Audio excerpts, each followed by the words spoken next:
SBT, nas eleições 2024. Oferecimento: Sindalco e Blue White, presidente José Roberto da Cunha.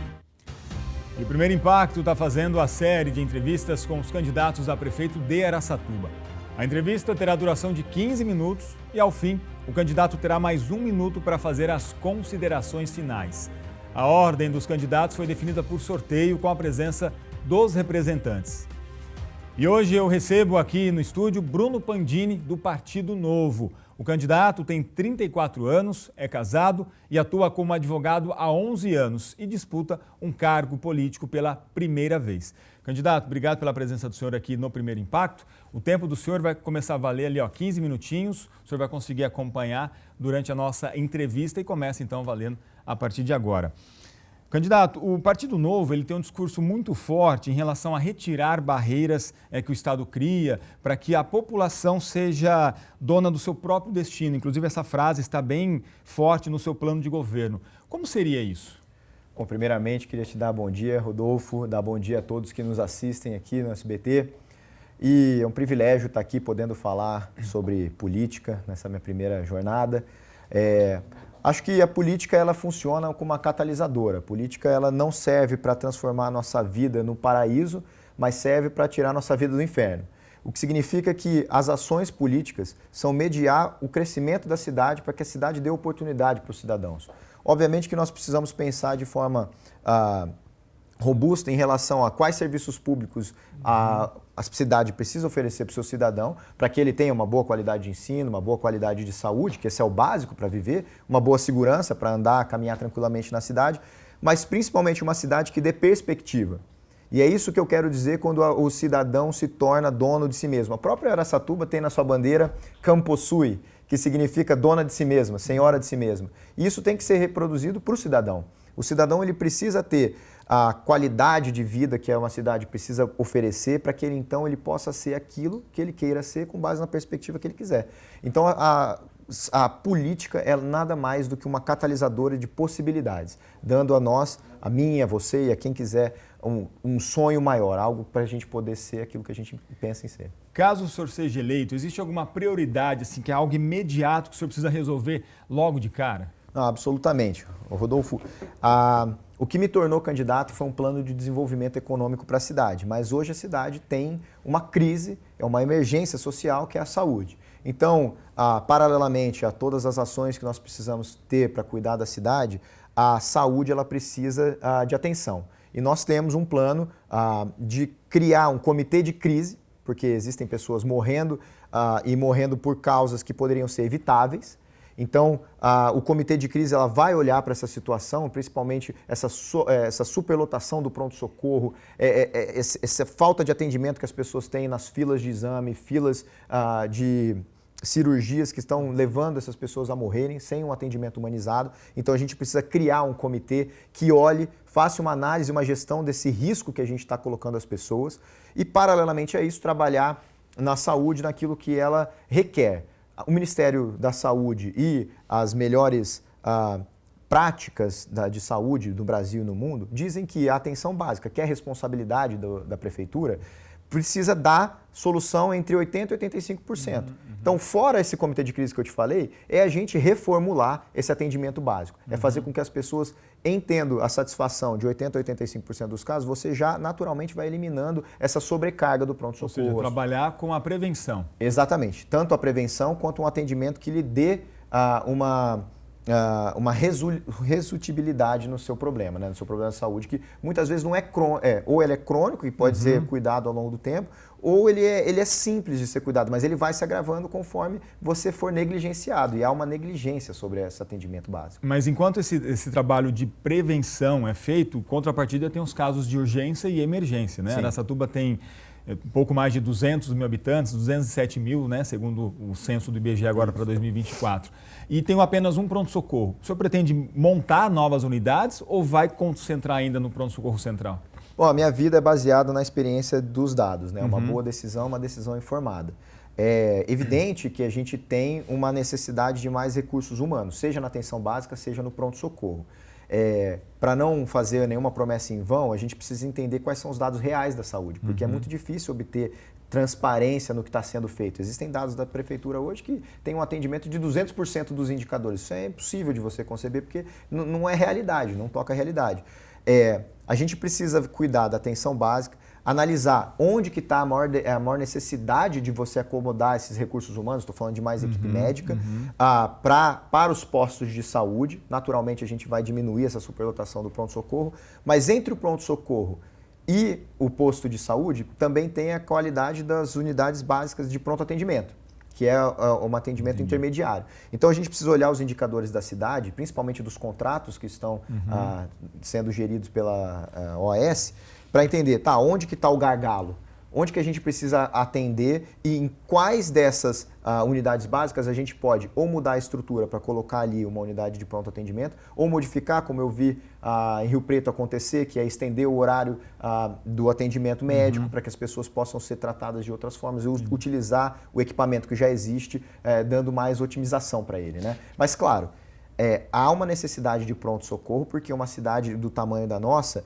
não pode ficar refém de uma única unidade. Só que até isso acontecer, a gente pode ir melhorando os acessos da base até o topo. Vamos mudar um pouquinho de tema, então, no seu plano de governo. O senhor propõe, falando sobre meio ambiente, criar um corredor verde, né? A nossa região, por si só, é uma região muito quente, estamos no inverno aí, com temperaturas chegando aos 40 graus. Esse corredor verde, consequentemente, vai reduzir um pouquinho essas temperaturas, mas isso acaba sendo a longo prazo. Na verdade, assim, não é tão a longo prazo, né? Depende do esforço que você puder fazer. O corredor verde, ele provavelmente deve ser feito de forma faseada, né? Porque a ideia é que a gente consiga trabalhar com o que a cidade já tem. A gente já tem, são mais de 150 praças e outros locais públicos. A política é feita em cima de locais públicos. Então, o que a gente precisa fazer é transformar a cidade por meio dos corredores verdes, que é conectar esses locais por meio desses corredores arbóricos, que vão dar maior conforto térmico. Em Medellín, por exemplo, lá na Colômbia, o conforto térmico varia entre 3 e 5 graus Celsius, a média do entorno ali de onde eles estão feitos. Em São Paulo, a mesma coisa, ali perto da região da USP, da cidade universitária. Aqui em Araçatuba, a gente tem total condição de fazer isso e fazer isso de forma faseada. O corredor verde, ele não é só prestigiar o meio ambiente, a sustentabilidade e dar conforto, porque além da troca do oxigênio que a gente precisa ter, a gente está convivendo com céu cinza de queimadas que são feitas aqui em Araçatuba, fora da cidade, mas que a gente sofre isso, a gente não consegue ver mais o sol, a gente vê uma mancha marrom, uma mancha laranja no céu porque a gente está coberto de cinzas. O corredor ele tem essa capacidade de fazer a troca gasosa, mas também conectar a mobilidade, porque você, ao transformar esses corredores, você vai prestigiar outras formas de locomoção, como a ciclabilidade, ou seja, dar condição da cidade voltar a ser o que já foi, que foi a cidade da bicicleta, foi a segunda cidade com o maior índice de bicicleta no mundo. Dar mais condição das pessoas caminharem, ou seja, transformar e dar vitalidade para a cidade. Isso transforma a forma de se comunicar com a cidade, que as pessoas estão cada vez mais distantes. No mundo de hoje, a tecnologia nem sempre nos conecta, né? Ela desprestigia esse senso de comunidade que a gente tem perdido. Aproveitando que o senhor mencionou essa questão das ciclovias, né, das bicicletas, Araçatuba, em alguns momentos do dia, tem aqueles gargalos no trânsito, né, principalmente entre as 7, 6h30 e 8 horas e também no final do dia. Como, de repente, mexer nessa questão da mobilidade para que o trânsito possa fluir de maneira mais eficiente? Ô, Rodolfo, o trânsito ele tem possibilidades de soluções imediatas e a baixo custo. É você rever a forma de como o trânsito, o fluxo está sendo desenhado. Há uma possibilidade de você transferir uma rua que tem mão dupla numa rua de uma única e melhor alocar esse tipo de fluxo. Mas também há formas, por exemplo, muitas pessoas reclamam das rotatórias, mas a gente tem umas rotatórias, um tamanho que serve para que a gente trabalhe em 2 ou 3 faixas. E hoje a gente está acostumado por uma falta de um aculturamento, falta de educação do trânsito, em usar apenas uma. Então você tem 6 entradas para a rotatória com um único fluxo. E a gente, só de dobrar, a gente já facilitaria esses arranjos, por exemplo. Mas, obviamente, que em alguns locais a gente precisa de uma atenção um pouco melhor. Ou porque a via está estrangulada mesmo, a Rua do Fico é uma, ali a Baguaçu é outra, que a Baguaçu, apesar de ter a rotatória, a Rua do Fico não tem. Então, são situações diferentes. Então, a gente precisa pensar numa engenharia de trânsito mais adequada, em alguns momentos pensar numa solução diferenciada. Há perspectiva de ter algum tipo de obra que fortaleça o trânsito de Araçatuba? Sim, mas não necessariamente essa seria a única solução. Transporte público agora, a gente sabe que é um problema não é exclusivo de cidades, né? É um problema nacional devido ao custo, aumento do transporte, combustível, enfim. Araçatuba, por exemplo, nos 2 últimos anos teve investimentos em relação a subsídios de mais de 6 milhões de reais, né? Recursos tanto do governo federal quanto do municipal. Essa questão do transporte público, o senhor pretende manter essa política que é feita hoje, com subsídios, com esse apoio à empresa, para que ela realmente possa continuar o serviço de maneira eficiente? Não, eu fui o único candidato que foi lá usar o serviço de transporte público. Mais de uma vez, fui no fundo dos bairros, peguei e fiz o corte da Zona Oeste para a Zona Leste, da Zona Sul para a Zona Norte, naveguei ali nos ônibus, nos coletivos de Araçatuba, vi a má qualidade dos ônibus, a prefeitura prometeu trocar a frota, mas só essa semana lançou mais um novo ônibus e só tinha mais 2 novos, mas a maioria deles quebra com facilidade, não tem Wi-Fi ou ar-condicionado prometido, não tem acessibilidade, então já é uma deficiência. Além disso, o itinerário não atende, porque da pandemia para cá, inclusive, o itinerário diminuiu. E aí a gente tem um outro problema, que é quando você, não importa o local que você está pegando o ônibus, você vai até o centro da cidade e tem que esperar todos os ônibus chegar, porque a forma de como ele é feito é assim. Então, se o seu ônibus atrasa e eu já estou no ponto, eu tenho que esperar a situação ser resolvida para que todo mundo vá e vá capilarizar na cidade para ir até o trabalho. Então, assim, imagina só todo um sistema depender, ficar refém de uma quebra ou de um atraso. Então, o que eu quero dizer com tudo isso é que o transporte coletivo de Araçatuba serve mal quem depende dele. Porque as pessoas não utilizam o transporte coletivo como uma opção de mobilidade. Só usa quem depende. Quem pode trabalhar com o seu carro, quem pode trabalhar com a sua moto ou com a sua bicicleta, prefere isso do que o transporte coletivo, porque senão ele está refém.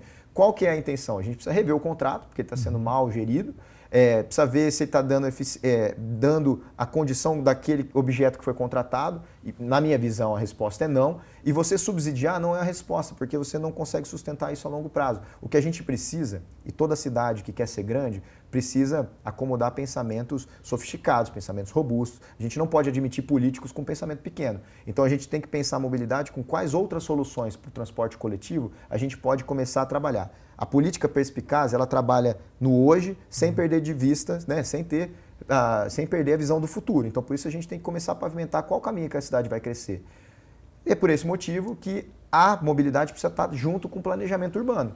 Afinal de contas, eu só complementando a sua pergunta, hoje a cidade cresce de forma desorganizada e organicamente. Existem lá condomínios habitacionais para pessoas com baixa renda, sendo feitas cada vez mais longe do centro. Da mesma forma, condomínios de alto padrão sendo feitos cada vez mais longe do centro. Qual que é a infraestrutura da cidade para atender a locomoção desses 2 núcleos de pessoas que vão precisar transitar? A gente tem que pensar no futuro, porque a cidade tem crescido dessa forma e com muros, o que é pior, que atrapalha a forma do poder público chegar lá dentro e poder auxiliar com maior infraestrutura, dar mais qualidade para o cidadão. Então, a mobilidade ela é uma prestação de serviço que está sendo feita de forma ruim. A gente precisa pensar nela e incluí-la no planejamento urbano. Agora, Bruno, uma questão política também, né? Porque o senhor se lançou candidato pela primeira vez no Partido Novo, é chapa pura, não tem coligação com outros partidos, ou seja, não tem apoio de outros partidos. Caso o senhor seja eleito, como o senhor pretende administrar essa situação toda? Rodolfo, essa é uma ótima pergunta e eu vou te responder da seguinte forma. Primeiro que eu prefiro ter primeiro que eu espero que a Câmara Municipal seja renovada. Não à toa, hoje nós temos mais um escândalo de corrupção, na verdade, mais um escândalo. Mais uma vez, Araçatuba está nos jornais por uma notícia negativa. A gente tem uma grande operação ali sendo feita com mandados de prisão, com mandados de busca e apreensão, e a gente tem reciclado essas notícias ao longo dos anos. Então, eu espero que a Câmara seja renovada nessa eleição. E mesmo que a gente tenha a maior parte sendo composta por outros partidos, eu prefiro ter oposição para ajudar a discutir um projeto e aprimorar, porque a gente tem projeto, a gente tem ideias e a gente vai falar sobre Araçatuba em cima de planejamento. Quando você trabalha e navega em cima de planejamento, toda oposição é para que você aprimore aquilo que vai estar prestando conta para o cidadão. E isso é melhor, muito melhor você ter isso do que você ter uma Câmara toda comprada com a administração e que mata e arquiva uma CPI da saúde, por exemplo. Então, eu quero crer que no meu partido, eu conheço todos os candidatos a vereador, confio em todos, mas eu também sei que nos outros partidos tem boas pessoas e que ali vai dar condição da gente discutir Araçatuba para melhorar. O senhor pretende também construir um novo distrito industrial. E eu te pergunto, por que de repente não investir nos que já existem? Não tem um novo distrito industrial como promessa. O que eu penso é que o distrito... A implantação, né, que está no seu plano de governo. É que o distrito industrial tem uma demanda do passado, que é a regularização, e a regularização ela derruba uma série de problemas que eles estão enfrentando, porque a infraestrutura só pode vir com a regularização dos terrenos, depois com a estrutura feita, eles também ganham uma maior capacidade de financiamento, e aí eles que já geram riquezas aqui podem aumentar a qualidade de expandir o seu negócio. E não só isso, né? A gente precisa transformar o parque industrial em algo atrativo para que novas pessoas venham gerar recurso em Araçatuba. Ou seja, investir no que já existe, então. A gente precisa investir para que novos investimentos surjam para quem já gera riqueza aqui, quem já está aqui, mas atrair também novos investidores. Tudo bem, o tempo do senhor, então, para a entrevista terminou. Obrigado pela participação, mas agora o senhor tem mais um minutinho, então, para falar também com os seus eleitores. Nessa câmera aqui o senhor pode olhar, câmera 2. O tempo, então, começa a valer a partir de agora. Fica à vontade. Bom, é um privilégio estar aqui com vocês hoje, nessa manhã, aqui no SBT. O meu nome é Bruno Pandini. Para quem não conhece, eu sou um advogado que tem especialidade em combate à corrupção. Faço isso há mais de uma década. Já trabalhei nos maiores escândalos de corrupção do Brasil e do mundo. Trabalhei na Lava Jato, trabalhei na Carne Fraca, trabalhei nas lojas americanas, em todas as grandes operações, fazendo com que órgãos públicos e empresas voltem e retomem o caminho da integridade. E esse é o meu métier. E eu estou aqui junto com o Dr. Stélios Fícares, que é um médico de 38 anos de saúde pública, que vai me ajudar e sabe o que é preciso fazer para a saúde para que nós melhoramos a cidade. Então eu quero fazer um convite para você. Como eu não vou ter tempo de TV, porque o meu partido é pequeno, eu quero convidá-lo a me acompanhar pela rede social. É o melhor conteúdo que você pode acompanhar de política pública. Eu confio na mudança de Araçatuba. Se você cansou de Araçatuba aparecer na TV com essas notícias que a gente viu hoje de manhã, o seu voto é 30. É Bruno Pandini. Um abraço. Valeu, Bruno. Obrigado pela sua entrevista e pela participação aqui no Primeiro Impacto. E na próxima segunda-feira, seguindo a ordem do sorteio, o entrevistado será o candidato Cido Sério do PV. E na terça-feira, dia 10, será a vez de Deocleciano Borella, do PSD. As entrevistas com os candidatos de Rio Preto começam na próxima quarta-feira.